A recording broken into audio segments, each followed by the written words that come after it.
आप देख रहे हैं शाहीन टीवी। कि प्रधानमंत्री नहीं है बल्कि पुजारी सम्राट बन चुके हैं। वो 22 जनवरी की बुनियाद 86 में ताले खोलकर रखी गई। 22 जनवरी की बुनियाद जीबी पंत ने रखी थी, इसीलिए तारीखी दिन है। इस मुल्क में चाहे कोई सेकुलर पार्टी का हो या जो भी हो, वाले सब सेकुलर है, बुरा मैं हूं। किसी में हिम्मत नहीं है कि 6 दिसंबर की बात की जाए। आज मुल्क के 17 करोड़ मुसलमान भारत के वजीर आजम पर एतमाद भरोसा नहीं करते, बिल्कुल नहीं करते, बता रहा हूं, खुल के कह रहा हूं। असदुद्दीन ओवैसी जी। मोहतरम चेयरमैन साहब, आपका बेहद शुक्रिया कि आपने मुझे सदर जमहूरिया के खुतबे पर बोलने का मौका दिया। सर, मैं हस्ब आदत और हस्ब रिवायत उसकी मुखालिफत में खड़ा हूं, और सदर जमहूरिया के खुतबे को अगर आप देखेंगे सर, तो उसमें पूरे खुतबे में लफ्ज़ मुसलमान तो छोड़िए, लफ्ज़ अक़लियत भी इस्तेमाल नहीं हुआ है। और मैं बड़ी ज़िम्मेदारी के साथ आपके सामने अर्ज़ कर रहा हूँ कि भारत में 14% मुसलमान जो आबादी के लिहाज से 17 करोड़ आते हैं, वो आज पिछले 10 साल में नरेंद्र मोदी की सरकार में अपने आप को एक गैर यकीनी कैफियत में पाते हैं। अपने सोचते हैं कि हमारी शनाख्त को ख़तरा है, हमारे वजूद को ख़तरा है। और मैं बड़ी ज़िम्मेदारी के साथ कह रहा हूँ कि जज्बात में लाए बगैर कह रहा हूँ कि आज 17 करोड़ मुसलमान अपने आप को ऐसा समझते हैं कि जिस ज़माने में हिटलर के ज़माने में यहूदी अपने आप को समझते थे। और उसकी मैं बताता हूँ क्यों समझते हैं, बताता हूँ आपको चंद मिनट में। सर, मिसाल के तौर पर आप देखिए, खुतबे सदारत के हिस्से तहरीर का 32वां पैराग्राफ, 32 पैराग्राफ में ड्रॉप आउट रेट का जिक्र हुआ, स्कूलों में इंदराज यानी एनरोलमेंट का जिक्र हुआ, एससीज का नाम लिया गया, एसटीज का नाम लिया गया, ओबीसीज का नाम लिया गया, लफ्ज़ अक़लियत का नाम नहीं लिया गया, मुसलमान तो छोड़िए। और सबसे ज़्यादा ड्रॉप आउट इस मुल्क में अगर स्कूलों में है तो मुसलमानों में है। सबसे कम एनरोलमेंट अगर है तो मुसलमानों में, हायर एजुकेशन में। गवर्नमेंट का डेटा है सर कि मुसलमानों का जो स्टूडेंट ड्रॉप आउट है वो 14.42 से क्लास 1 से शुरू होता, और वो क्लास 6 और 8 को पहुंचे अब तक वो 10.76 को पहुंचता है। ये गवर्नमेंट का डेटा है, यानी क्लास 1 से क्लास 6 8 तक ये हाल है। आपने क्या किया सर इस बजट में? प्री मैट्रिक स्कॉलरशिप को सिर्फ 9th क्लास तक महदूद कर दिया, और इसमें आपने पैसे कम कर दिए प्री मैट्रिक स्कॉलरशिप में। और सर 2022-23 का बजट आप देखिए, 5026 करोड़ रुपए दिए गए थे, जिसमें से सिर्फ 663 करोड़ इस्तेमाल हुए। अब आप आ जाइए सर, AISHE का डेटा है कि हायर एजुकेशन में मुसलमानों का 8.5 ड्रॉप आउट रेट हुआ है। 2020-21 में गवर्नमेंट का डेटा बता रहा है कि 1,80,000 मुसलमान हायर एजुकेशन में नहीं है। प्री मैट्रिक स्कॉलरशिप को आपने 423 करोड़ था, उसको आपने इस साल 326 कर दिया। मौलाना आज़ाद फेलोशिप को 45 करोड़ कर दिया। MCM जो 44 करोड़ था 33 करोड़ कर दिया। बताइए, जो सबसे ज़्यादा जिसका कम्युनिटी का ड्रॉप आउट रेट है और जो हायर एजुकेशन नहीं, उससे आप ये बर्ताव करते हैं। सर, दूसरी बात यह है कि हम ये देख रहे हैं कि 10 साल में इस सरकार में कोई हद नहीं छोड़ी है गलत हुक्मरानी की, नफरतों को भड़काने की, कोई हद नहीं छोड़ी गलत फहमियों को फैलाने की, और कोई हद नहीं छोड़ी इस मुल्क के अवाम नास को तर्क करने की। इस 10 साल में हमने क्या देखा सर? जमहूरियत हमारे वतन अजीज की को बचाना बहुत ज़रूरी है। ये गरीबों के लिए और कमज़ोरों की एक बहुत बड़ी ताकत है। मगर 10 साल में, 9.5 साल में क्या हुआ? सिर्फ एक शख्स को मजबूत कर दिया गया, एक मजहब को मजबूत कर दिया गया, एक आइडियोलॉजी, एक नज़रिए को मजबूत कर दिया गया, एक शनाख्त को सब शनाख्त के आगे दूसरी शनाख्तों को मिटाने की कोशिश की गई, एक जबान को मजबूत कर दिया गया, तो हमारी जमहूरियत तो खोखली हो चुकी है। और सर, कोई भी हुकूमत और पार्टी सिर्फ जबर और इस्तेसाल पर कायम नहीं रह सकती है सर।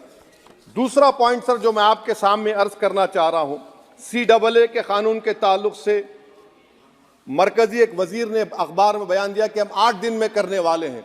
आप 8 दिन में करेंगे, 8 दिन में एहतजाज शुरू होगा मुल्क के कोने कोने में। आप CAA को मजहब से खत्म कर दीजिए, मजहब से जोड़ेंगे तो आपका इरादा बुरा है। आप भारत की अक़लियतों को, भारत के मुसलमानों को, दलितों को आप परेशान करने का आपका इरादा है सर। दूसरी बात यह है कि CAA के खिलाफ क्यों हम हैं? क्योंकि सीमांचल के मुसलमान को आप बांग्लादेशी कहते हैं। कोई मिनिस्टर मुझे कहता है कि घुसपैठी है, रोहिंग्या है। तो CAA को मजहब से जोड़ना गलत था, उसको निकालिए। मगर हमारे देश के प्रधानमंत्री सर, वतन अजीज के वजीर आजम, मैं बड़ी जिम्मेदारी के साथ कह रहा हूं कि मैं अपने बचपने में जब हिस्ट्री पढ़ता था तो मैंने एक स्टैचू की फोटो देखी थी, प्रीस्ट किंग ऑफ मोहनजोदारो। ऐसा लगता है कि वैसा ही लग रहा है कि प्रधानमंत्री नहीं है बल्कि पुजारी सम्राट बन चुके हैं वो। और मैं क्यों कह रहा हूं कि हमारे सदर जमहूरिया ने कहा था कि 22 जनवरी एक तारीखी दिन है, बिल्कुल तारीखी दिन है। 22 जनवरी की बुनियाद 6 दिसंबर 92 को रखी गई। 22 जनवरी की बुनियाद 86 में ताले खोलकर रखी गई। 22 जनवरी की बुनियाद GB पंत ने रखी थी, इसीलिए तारीखी दिन है। और तारीखी दिन इसलिए भी है कि सर इसी ऐवान में 16 दिसंबर 1992 को हमने एक रेजोल्यूशन पास किया था। आप बताइए कि आज इस मुल्क में चाहे कोई सेकुलर पार्टी का हो या जो भी हो, वाले सब सेकुलर है, बुरा मैं हूं, किसी में हिम्मत नहीं है कि 6 दिसंबर की बात की जाए। और वो तारीखी दिन इसलिए भी है सर, इंसाफ करने वालों में एक NCLT के चेयरमैन, एक गवर्नर और एक नामजद शुदा रुकने पार्लियामेंट बैठे हुए थे। अब आप बताइए मेरे पास बचा क्या है? बचा यह है कि आर्टिकल 32 बचा है जिसको बाबा साहब अम्बेडकर ने दिया। आज मुल्क के 17 करोड़ मुसलमान भारत के वजीर आजम पर एतमाद भरोसा नहीं करते, बिल्कुल नहीं करते, बता रहा हूं, खुल के कह रहा हूं। अगर आप आर्टिकल 32 का ड्यू प्रोसेस ही खत्म कर देंगे तो फिर मेरे पास क्या बचेगा सर? क्या बचेगा? मैं तो यहां खड़े होकर वो सुप्रीम कोर्ट के मायानाज बेबाक वकील दुष्यंत दवे की तरह तो नहीं कह सकता। मुझे आज भी रूल ऑफ लॉ में भरोसा है, मुझे आज भी कानून पर, संविधान पर भरोसा है, मगर ड्यू प्रोसेस तो फॉलो होना चाहिए। ड्यू प्रोसेस फॉलो नहीं हो रहा। एक तारीखी दिन 22 जनवरी था, एक तारीखी दिन 31 जनवरी था। सर रात के अंधेरे में अपील किए बगैर आप आरे लेकर रास्ता खोल देते हैं। क्या पैगाम दे रहे हैं सर? 600 साल की मेहरौली की मस्जिद को बगैर को नोटिस दिए आपने डिमोलिश कर दिया। मैं जिम्मेदारी के साथ कह रहा हूं कि भारत के प्रधानमंत्री और उनकी सरकार भारत के मुसलमानों से उनकी शनाख्त को छीनना चाहते हैं। ख्वाजा अजमेरी के आस्थाने पर चादर बिछाइए, मगर आप जो चादर मुझसे छीनना चाह रहे हैं मेरी मस्जिद है, आप हर मस्जिद को छीनना चाहते हैं। आप बताइए 17 करोड़ मुसलमानों को क्या पैगाम दे रहे हैं आप कि आप हर मस्जिद को छीन लेंगे मुझसे? फिर मेरा वजूद किस माने रखता है? मेरा शनाख्त क्या माने रखता है? रूल ऑफ लॉ क्या माने? अच्छा 1991 के प्लेसेस ऑफ वर्शिप एक्ट पर क्यों नहीं बोलते आप लोग? आप उस पर कायम है नहीं है। आप 500 साल की बात करते, मैं आपसे कहता हूं भाई 500 साल पे मत जाइए, बौद्ध पे जाइए, जैनिज्म पे जाइए, शैविज्म पे जाइए, कहां रुकेंगे? अरे इस देश को आजादी मिली 47 में, संविधान मिला हमको बाबा साहब अम्बेडकर का बराबरी का। उससे पहले तो राजा रजवाड़े थे, जमहूरियत नहीं थी, लोकतंत्र नहीं था, मगर आप उसको उस बारे में लेके जाते। अरे 500 साल आगे क्या होगा बताइए? आप किसी एक सिविलाइजेशन, सर अंग्रेजी में किसी ने कहा था civilisation can not be rewritten by hatred, history can not be corrected by demolition. आप ये नहीं कर सकते। और मैं उम्मीद करता हूं कि जब मौर्रिख तारीख लिखेगा, नरेंद्र मोदी इस मुल्क में तारीख लिखना चाहते हैं। क्या तारीख लिखना चाहते हैं? कि मैंने इस देश को, गांधी अंबेडकर के देश को मैंने हिंदू राष्ट्र बना दिया। मैं उम्मीद करता हूं कि हमारे भारत के हमारे हिंदू भाई देश के प्रधानमंत्री की सोच को नाकाम करेंगे, उन पर है। अब देखते हैं क्या होता है। सर नेबरहुड फर्स्ट की पॉलिसी है। नेबरहुड फर्स्ट क्या हो रहा है सर? हम सोशल मीडिया के जरिए फॉरेन पॉलिसी चला रहे हैं। मालदीव छोटा मुल्क, वो हमको आंख दिखा रहा है, चीन की गोद में बैठ गया। हमारे लद्दाख में हमारे जो लोग जानवर को लेकर घास चराए जाते, वहां पर चीन की आर्मी आके रोक रही। बताइए, बांग्लादेश चीन की गोद में बैठा हुआ है। आप गैलेंट्री अवार्ड दे रहे हैं, क्यों दे रहे हैं? कि चीन बैठा हुआ है। तो आपका बफर जोन गया कहां भाई साहब? आपका बफर जोन तो कहां गया नहीं मालूम, गायब हो गया बफर जोन। और दूसरी बात सर, आप ये भी देख लीजिए कि यहां पर मैं आपको इंपॉर्टेंट पॉइंट ये बताना चाह रहा हूं सर। ये हम बोलते हैं India middle east economic corridor, कितना पैसा है बताइए, वो नहीं बताया जाता। अच्छा सर, सबसे तकलीफदेह बात मेरे लिए है कि भारत ने यूनेस्को का इलेक्शन पाकिस्तान से हार गया। हम पाकिस्तान से हार गए, ये आपकी फॉरेन पॉलिसी है। यूनेस्को के इलेक्शन हम पाकिस्तान से हार गए। अच्छा, मामला इजराइल का, फलस्तीन का, गाजा का आया। अक्टूबर में 10,000 लोग मर गए, हमने यूएन में सीज फायर की तायीद नहीं की। दिसंबर आया, 20,000 मर गए, तो हमने तायीद कर दी। क्यों तायीद की? क्योंकि ग्लोबल साउथ को हमको फॉलो करना पड़ रहा है। भारत ग्लोबल साउथ को फॉलो कर रहा है, मेरे लिए तकलीफदेह बात है। यह आपकी नाकामी का बहुत बड़ा सबूत है। इसीलिए हम बता रहे हैं कि यह सरकार की बहुत से नाकाम। अलीगढ़ मुस्लिम यूनिवर्सिटी, आखिरी पॉइंट, अलीगढ़ मुस्लिम यूनिवर्सिटी। सर, आप उत्तर प्रदेश से आते हैं। सर, 81 में एक्ट पास हुआ। हमारा लॉ ऑफिसर कोर्ट में कहता है कि मैं पार्लियामेंट के एक्ट को नहीं मानता। कैसे नहीं मानते सर? क्या नरेंद्र मोदी ने पार्लियामेंट को नॉमिनेट किया या पार्लियामेंट ने नरेंद्र मोदी को प्रधानमंत्री बनाया? बताइए। 81 के एक्ट को नहीं मानते। सर, 2 ही तो सेंट्रल यूनिवर्सिटी है मुसलमानों के। 1,80,000 आप ही के सरकार के दौर में मुसलमान हायर एजुकेशन निकल गए। आप अलीगढ़ मुस्लिम से छीनना चाह रहे हैं। Theory of separation of powers में एग्जीक्यूटिव हमको डिक्टेट करेगा। मेरी आवाज तो पार्लियामेंट है, अब मेरी आवाज के खिलाफ एग्जीक्यूटिव सुप्रीम कोर्ट में बोलता है।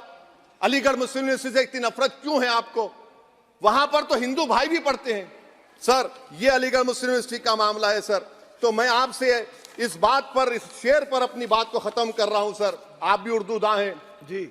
मसीहाओं को जब भी आवाज दी है, अहमद फराज का शेर है जी जी, मसीहाओं को जब भी आवाज दी है, पलट कर आ गए हर बार कातिल। मसीहाओं को जब भी आवाज दी है, पलट कर आ गए हर बार कातिल। वहां क्या दाद खाही क्या गवाही, वहां क्या दाद खाही क्या गवाही, जहां हो मुंसिफों के यार कातिल। सर, मैं फिर से हुकूमत से मुतालबा करता हूं कि अल्पसंख्यक समाज के बजट के स्कॉलरशिप को आप डिमांड ड्रिवन करिए। भारत के प्रधानमंत्री प्रधान सेवक रहिए। आप कोई प्रीस किंग मत बन जाइए। आप जीतेंगे, कौन जीतेंगे देश तय करेगा। मगर याद रखिए, 17 करोड़ मुसलमान आज गम और गुस्से में हैं और इस बात को महसूस कर रहे हैं, इस बात को महसूस कर रहे हैं कि प्रधानमंत्री को हम नोट नहीं दिए मगर हमारा प्रधानमंत्री है। आखिर ये प्रधानमंत्री 17 करोड़ मुसलमानों की उनकी शनाख्त को कैसे मिटा रहे हैं, कैसे उनको आप मार्जिनलाइज कर रहे हैं। इसीलिए सर, मैं उम्मीद करता हूं कि हमारे सेकुलरिज्म जो है, वो मैं पॉलिटिकल सेकुलरिज्म कभी नहीं माना। जो सेकुलरिज्म संविधान में लिखा गया उसकी हिफाजत करेंगे। मुल्क अहम है, वरना याद रखिए, आप चुनाव जीते या हारे, मगर अगर आप 17 करोड़ एक जनता को आप गैर यकीनी कैफियत पैदा कर देंगे, ये देश के हित में नहीं होगा। बल्कि हम तो उम्मीद कर रहे हैं कि ड्यू प्रोसेस अदालत फॉलो करेगी। अदालत अगर एक तरफा फैसले करेगी तो गलत होगा। सर, बहुत बहुत शुक्रिया। आप देख रहे हैं शाहीन टीवी।